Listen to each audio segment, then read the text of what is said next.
अब देखिए, शुरू करने से पहले आईएएस का कंप्लीट पैकेज प्रीलिम्स मेंस आपको देखने को मिलेगा एमएम अकेडमी ऐप पर।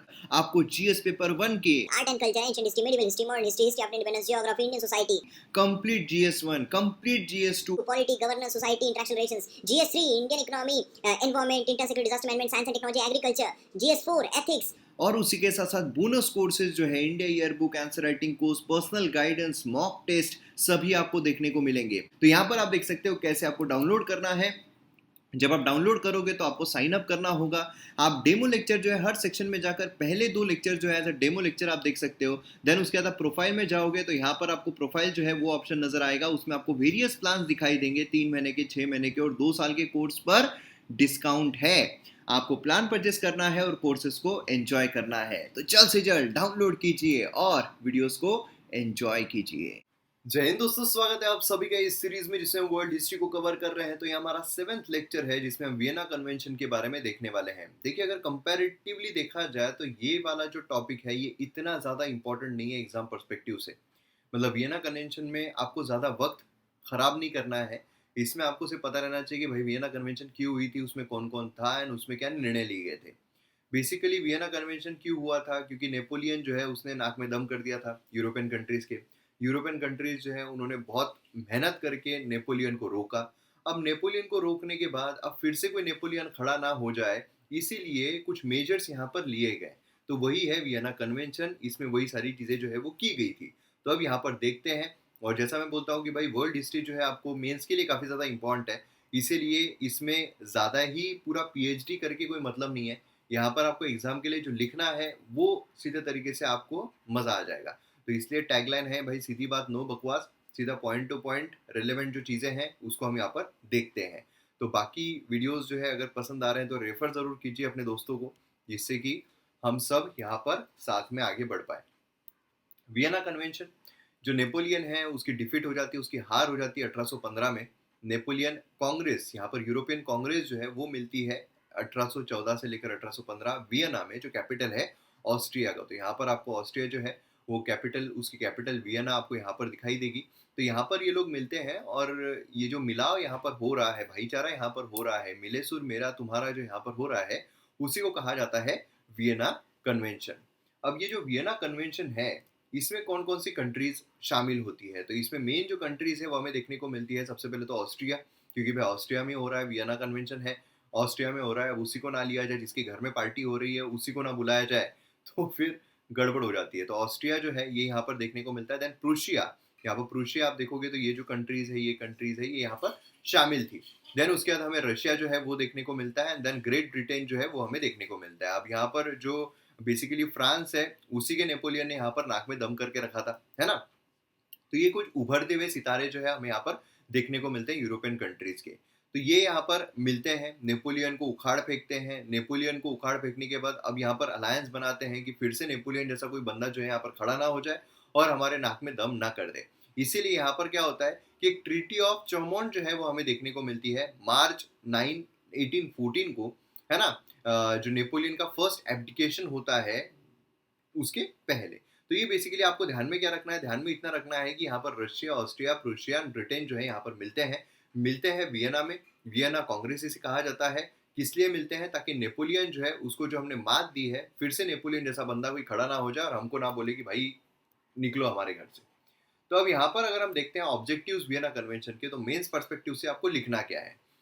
मेंस पर्सपेक्टिव से अगर देखा जाए तो नेपोलियन जो है, जिसने यहाँ पर नेपोलियन ने यूरोप में काफ़ी जो टेरिटरीज उसको एक्वायर कर लिया था। तो अब टेरिटरीज एक्वायर कर ली है तो अब उसको रीअरेंज करना पड़ेगा। जो टेरिटरीज उसने ली थी फिर से बाकी देशों को सौंपनी पड़ेगी। तो इसीलिए यहाँ पर नेशनल बाउंड्रीज जो है, जो यहाँ पर बेसिकली लिजिटिमेट इनहेरिटेंसेस जो है, मतलब यहाँ पर जो वैध तरीके से जो भी टेरिटरीज है उन उन कंट्रीज को वापस देनी है, उन उन देशों को वापस देनी है। एंड स्टेटस को जो है जैसा पहले था उसी तरीके का स्टेटस को जो है हमें मेंटेन करना है। बैलेंस ऑफ पावर जो है यूरोप में उसको मेंटेन करना है कि भाई बाकी और कोई नेपोलियन जैसा अगर खड़ा हो गया तो फिर तो और दिक्कत हो जाएगी, है ना। फिर कंट्रोल करना भी काफी मुश्किल हो जाएगा। जो फ्रेंच रिवॉल्यूशन है ना, फ्रेंच रिवॉल्यूशन, तो बेसिकली फ्रेंच रिवॉल्यूशन जो आया किसे, नेशनलिज्म, ये सारी चीजें। तो बेसिकली क्या है, जो डिवाइड कर रही है जियोग्राफिकल जो एक्सपांशन यहाँ पर किया जा रहा था फ्रांस के द्वारा, बेसिकली नेपोलियन के द्वारा, उसको यहाँ पर रिस्ट्रिक्ट किया जाए, उसको यहाँ पर रोका जाए। तो ये यहाँ पर मेन ऑब्जेक्टिव थे वियना कन्वेंशन के। अब उसी के साथ है यहाँ पर जो 4 विक्टर कंट्रीज है, Austria, Britain, crochet and Russia, ये मेन प्लेयर थे कांग्रेस के। एंड यहाँ पर जो मतलब बेसिकली कैसा था कि यूरोप में किसका शासन रहेगा, यूरोप में किस तरीके से हम शासन करेंगे। रशिया एंड ऑस्ट्रिया जो है यहाँ पर कंजर्वेटिव फोर्सेस थे कांग्रेस में, और ब्रिटेन जो है लिबरल व्यू लेके चल रहा था कि भाई आगे बढ़ना है, क्योंकि ब्रिटेन खुद कॉलोनीज जो है वो स्थापित कर रहा था, है ना। उसी के साथ यहाँ पर अगर देखा जाए तो जो मतलब रिजल्ट है, क्योंकि इनमें भी कॉन्फ्लिक्ट, क्योंकि क्या होता है कि कोई बोलेगा नहीं भाई जैसा पहले था वैसा, भाई बोलेंगे भाई चेंजेस होते रहेंगे, चेंजेस हम करते रहेंगे, ये कभी इसके पास आएगी उसके पास आएगी, तो जिस तरीके से बेहतर तरीके से बढ़ोतरी हो, डिक्टेटरशिप ना हो, उस तरीके से चीजें जो है वो होनी चाहिए। तो दोनों में कॉन्फ्लिक्ट यहाँ पर होते गए और प्रॉब्लम जो है वो क्रिएट होती गई, सोल्यूशन इतने जल्दी नहीं निकल पाए। तो 3 गोल यहाँ पर थे जो आपको ध्यान में रखने हैं। 3 गोल, पहला गोल क्या था कि फ्रेंच अग्रेशन, यहाँ पर जो फ्रेंच है उसमें और कोई नेपोलियन पैदा ना हो जाए। पैदा हो गया, होना नहीं होना वो हमारे हाथ में नहीं है, हो सकता है पैदा हो जाए फिर से नेपोलियन, लेकिन उसके अग्रेशन को यहाँ पर रोकना ये हमारा काम है, वो हम यहाँ पर कर सकते हैं। तो इसीलिए यहाँ पर जो फ्रेंच अग्रेशन है उसको रोका जाए, उसको प्रिवेंट किया जाए फ्यूचर में।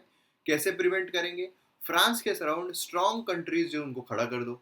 मतलब यहाँ पर समझ लो यहाँ पर एक बंदा है, ठीक है, ये इसको बड़ा होने से कैसे रोक सकते हैं, इसके आजू बाजू में जो है ये यहाँ पर उससे बड़े लोग तैनात कर दो कि भाई यहाँ पर ये बड़ा हो ही ना पाए, है ना। जो बैलेंस ऑफ पावर है उसको रिस्टोर किया जाए, जिससे कि कोई भी कंट्री को किसी और देश से कोई भी थ्रेट ना हो, कोई भी समस्या ना हो। और तीसरा था कि यहाँ पर यूरोपियन रॉयल फैमिलीज जो है, क्योंकि क्या होता, नेपोलियन ने खुद को एम्परर घोषित कर दिया, बाकी जो भी यहाँ पर राजा रजवाड़े थे उनको यहाँ पर निकाल दिया था, तो यहाँ पर फिर से उनको रिस्टोर कर दिया जाए थ्रोन पर, ठीक है। तो जो नेपोलियन के पहले राजा रजवाड़े थे, जिनको कॉन्क्वेस्ट कर लिया था नेपोलियन ने, जिनको हरा दिया था नेपोलियन ने, जिनको थ्रोन से हटा दिया था नेपोलियन ने और खुद थ्रोन पर चढ़ गया था, तो उन सभी को अब फिर से रिस्टोर कर दे, भाई तुम अपनी गद्दी संभालो, ठीक है। तो ये 3 मेन थे। पहला क्या था, फ्रेंच अग्रेशन को रोका जाए, बाकी जो कंट्रीज है उनको स्ट्रांग बनाया जाए। दूसरा, बैलेंस ऑफ पावर मेंटेन किया जाए, कोई भी देश किसी देश के लिए थ्रेट ना बने। और तीसरा, जो राजा रजवाड़े नेपोलियन के पहले थे उनको फिर से थ्रोन पर लाया जाए। तो ये मेन चीजें यहाँ पर देखने को मिली। डिसीजंस क्या लिए गए? मेजर पॉइंट ऑफ फ्रैक्शन जो यहाँ पर हुआ था, तो वो था जो पोलैंड है, जो सैक्सोनी है, उसको यहाँ पर किस तरीके से डिस्पोज किया जाए। तो कॉन्फ्लिक्ट यहाँ पर हो रहा था स्वीडन, डेनमार्क, मतलब क्या था कि जो कॉन्क्वेस्ट किया गया है नेपोलियन के द्वारा, उन कंट्रीज को अपने अपने देशों को देना है। तो वो जो देश है वो भी देखेंगे ना, ये हमारा है, ये तो हमको मिलना चाहिए। तो एडजस्टमेंट जो हो रही थी यहाँ पर बॉर्डर्स की, जर्मन स्टेट्स की, ये यहाँ पर काफी कॉन्फ्लिक्ट जो है वो क्रिएट कर रही थी।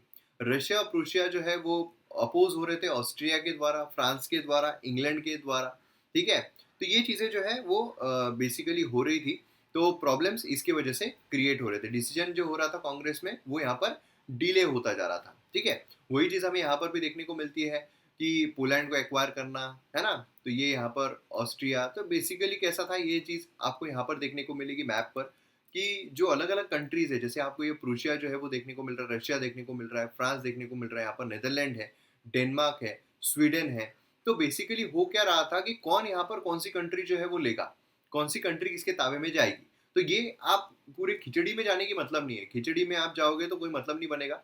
यहाँ पर जैसा मैंने आपको कहा है कि वियना कन्वेंशन के बारे में आपको सिर्फ इतना पता रहना चाहिए कि भाई वियना कन्वेंशन हुई कहाँ पर थी, उसके पीछे के रीजन क्या थे, उसका क्या ऑब्जेक्टिव था, उसमें क्या निर्णय लिए गए, बस इतना अगर आप पढ़ोगे तो वियना कन्वेंशन जो है मेंस पर्सपेक्टिव से आपको समझ में आ जाएगा।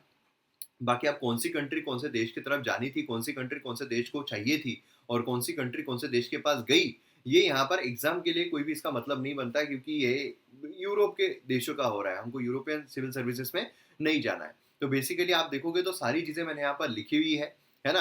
आपको बहुत ज़्यादा दिलचस्पी होगी कि भाई इसमें जाना ही पड़ेगा, इसमें हमको देखना ही पड़ेगा। अगर मैं इंडियन फॉरेन सर्विस में जाता हूँ या जाती हूँ, उसके बाद यूरोप में अगर मैं जाती हूँ, तो मुझे वहाँ पर गए बराबर सबसे पहले इमिग्रेशन में यही सवाल पूछा जाएगा कि बताओ भाई जो डिसीजन था वियना कन्वेंशन में, कौन से देश कौन से कंट्री के पास जा रहे थे, क्योंकि अभी तो आप जा रहे हो एम्स्टरडेम में, अभी तो आप जा रहे हो फ्रांस में, लेकिन इससे पहले फ्रांस जो है उसके पास कौन कौन सी टेरिटरी थी। तो ऐसा होने वाला नहीं है, लेकिन आपको ऐसा लगता है कि ऐसा हो सकता है, तो आप ये सारी चीज़ें जो है वो पढ़ सकते हो। तो यहाँ पर पपल स्टेट्स, ये बेसिकली क्या है, ये हम डिटेल में देखेंगे, लेकिन कब देखेंगे, जब हम यूनिफिकेशन ऑफ इटली देखेंगे, यूनिफिकेशन ऑफ जर्मनी जो है वो देखेंगे। उसमें अगेन हम ये सारी चीज़ें पढ़ने वाले हैं, कौन से देश कौन से पास गए थे, है ना। तो इसलिए अभी फालतू में घिसी पिटी चीज़ें करके कोई मतलब नहीं बनता है। मैंने मैप के साथ सारी चीज़ें यहाँ पर दी हुई है, तो ये आप यहाँ पर देख सकते हो। तो बेसिकली क्या हुआ, फाइनल एक्ट जो है वियना कन्वेंशन का, ये यहाँ पर साइन किया गया जून 9 1815। 8 एक्सेप्ट स्पेन, ये इंपॉर्टेंट बनता है कि भाई स्पेन जो है उसने यहाँ पर नहीं किया था, है ना।